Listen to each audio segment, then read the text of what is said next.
Hey everybody, how's it going? This is Dan Schinder at the Vic Firth booth at the NAMM Show 2015 with one of my very good friends and one of my favorite drummers, Daniel Glass. How are you? I'm beautiful, Dan. How you doing? Great. We talk on Skype all the time. It's so great to see you in person. Well, we live in a Skype world now. Who needs all the personal contact? Right, exactly. We do. We definitely do. Yes. Drummers are often quite kinesthetic. We play with feeling. It's the most physical instrument that there is to play, unless you count lugging a tuba around the football field. But who would want to do that? Yeah, exactly. Where's the sex in that? Right. I don't want to know. Right. It's nothing we want to know about. Hey, we know you have a lot of different things going on, but there's one thing in particular I'd like to take a few minutes to talk about, give everybody a heads up for what's coming. For those of you who don't know, Daniel Glass has played with Brian Setzer Orchestra, had an amazing band called Royal Crown Revue. Go out, get the live CD. It's one of my favorite live CDs ever. Yeah, just love it. But he's also a historian of music and drumming and an educator. And his new project that's coming out is called Ragtime to Rock, and I'll let you explain what it is, the encapsulated version, of course. Yeah, well, I did a DVD called The Century Project a couple years ago that has been a really amazing experience where I kind of get into 100 years of the evolution of the drum set, 1865, end of the Civil War, to 1965, and the British invasion, the Beatles. And the drum set went through this amazing journey during that time, and how it was played and where all the parts come from, and all of that stuff is made for a fascinating story. So I had been doing research on all this stuff about American music for the last 15 years. And I had such a great response, and particularly I would get these emails or meet drummers and they'd be like, yeah, normally, my wife runs in the other room or my kids run in the other room as soon as I put on a drum DVD. They can't stand all the booga booga booga. But for some reason, they loved your DVD, that it was the history part.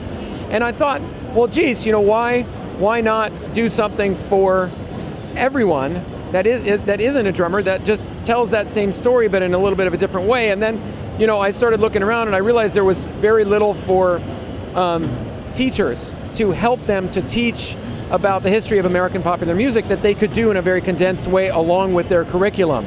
So I sort of repurposed some of the concepts from the Century Project and have done this new DVD called Ragtime to Rock. And I'm speaking at some of the Music Educator Association conferences now coming up, and it's going to be out for that. And it really is going to focus on, if you're an educator of any kind, whether you teach drums or guitar or bass or clarinet or saxophone or keys or whatever, vocals, this will be a great tool to help you teach the sort of the basis of what you're teaching to your students, Right. And so it's going to have kind of downloadable exercise stuff, for students, whether you're a junior high or high school or college. There'll be all different levels of that. And I'm just excited because I'm sort of venturing deeper into the actual education community. I've always been a drummer, always done my thing for drummers, but it's sort of like drum world is this big and the education world is that big, and it's not, I love drumming and I love drummers, but it's like, gosh, this information, everybody can get into this. Yeah, it's history. Yeah. It's also a slice of Americana, if you will. When you look at the arc of what happened during the time period from the ragtime period to the rock period, just historically, in many different ways, sociologically, there's a lot of interesting things there that happen, not even related to music. But music seems to always be sort of what colors that time period. What do we think of when we think of the 50s? We think of, the sock hops. The 60s, it was the tie-dye and all that. And so I think it's a very interesting, like I said, arc in history, musically and otherwise. American music has been the world's popular music for over 100 years. What our country is so crazy, everything thrown into a blender, and all this tension, racial tension and tension between the generations and commerce, and America is such an anything goes place. And so what always comes out of that is unbelievably great music that then the world jumps on it. So you can kind of follow that. So it's something that I'm just excited about, super passionate about, and I'm trying to bring it to a broader audience, now. When do you expect it to be available? It's going to be done in time for me to go. I'm going to go to, like I said, the Texas Music Educator Association Conference and it will be done by then. So mid-February of 2015. It's around the corner. So by the time you see this, it's out, because this will be out around then. Yeah. And Alfred, so that's really cool. Alfred Publishing, or Alfred Music now, is distributing it.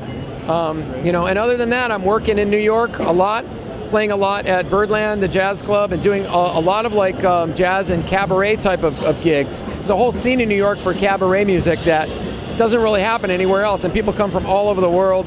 You have the best kind of performers of that style, and I'm just like doing a lot of work with that, a lot of combo stuff, backing up singers, which, a lot of drummers are like, oh man, singers, I don't know about that, but for lots of reasons. Well, but it's an art unto itself, and playing a lot of brushes, it's like very kind of quiet but intense music, and it's just great to like work that skill set. That's just what I'm doing these days, and it's fantastic. So I'm enjoying that. I've been in New York about 5 years now, and really loving that. I do a lot of Skype teaching, doing a lot of clinics as always out there. My message, hey kids, whatever. Speaking of hey kids, I mean, my whole approach with this new DVD and everything I do is to not look down my nose at people today because they don't know as much as me. That's your first big mistake, and that's what I'm trying to share with teachers. It's like, I just want to say, a lot of educators do that, and not just in the music world, but a lot of it. Like, I have kids in college, and they tell me what classes they like, what classes they don't like, and usually it's proportionately related to the teacher's personality and teaching style. I know it was for me. The classes I did really well in, I really liked the teachers and how they taught. The ones I didn't do well in wasn't because I was dumb. Okay, maybe I was a little dumb in that subject, but it really had more to do with that there was just no connection. And there has to be how can it be compelling without a connection? How can you be interested without it being compelling? I agree, and I think too often, teachers have amassed a lot of knowledge, and they are the ones in the authoritative position. So, the student, they sort of say, well, what you're into, that's garbage. What you need to learn is what I'm teaching you about. Right. And the student, on the other hand, goes, well, what you're trying to teach me is really square and really boring, and what I like is like, today's music. Yeah. So my whole thing is, how do you bridge that gap? How do you connect with somebody, not even necessarily a young person? I mean, most people today, your my age or baby boom age, they don't know anything about these eras either. And the idea is to say, well, A, you have more in common with this music than you think, and B, there's a lot of really practical reasons why it's good for you to learn about it. Not just because you're supposed to, but like, certainly as a drummer, you can enhance your ability to make a better income, a better living, the more versed you are in styles and in an understanding of where we come from, so you can apply that in different situations, Exactly, so that's my message, and it's over and over and over again. And people tend to think like, we're living in this time, and this is all that matters, and this is what's happening. And it's a big picture. We're part of something much bigger than ourselves. And if we can, I think it's also like, not to get too philosophical, but a lot of times I think people feel very disenfranchised. Kids today, they feel like there's nothing there for them, or and if you see yourself as being part of something bigger where there was stuff going on and people in another generation felt the same way you did about their music or about their life or what they were confronted with, it's sort of comforting. You can kind of feel like, okay, I'm part of something bigger, and it's the world is is a good place, right? And that generation survived and grew up, and I'll survive and grow up, So, I mean, it's when I got into all this stuff, for me, it was just like, wow, like this world is phenomenal, and there's so much to connect us with what we're doing today. So, very cool. And you can tap into this and check it out by going to the website on your screen. Check out Daniel Glass and all the educational materials that he has. And on that same website, you'll be able to see how you can get Skype lessons with Daniel, where you can see him play, or even get some in-person lessons so that you can do this.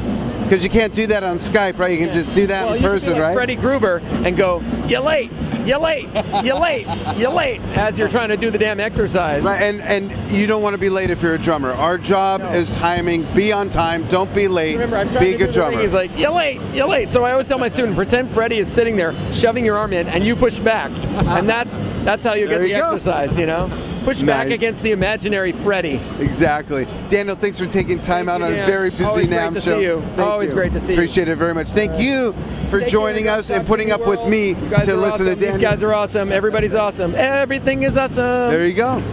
Thanks everybody for watching DrumTalkTV.com.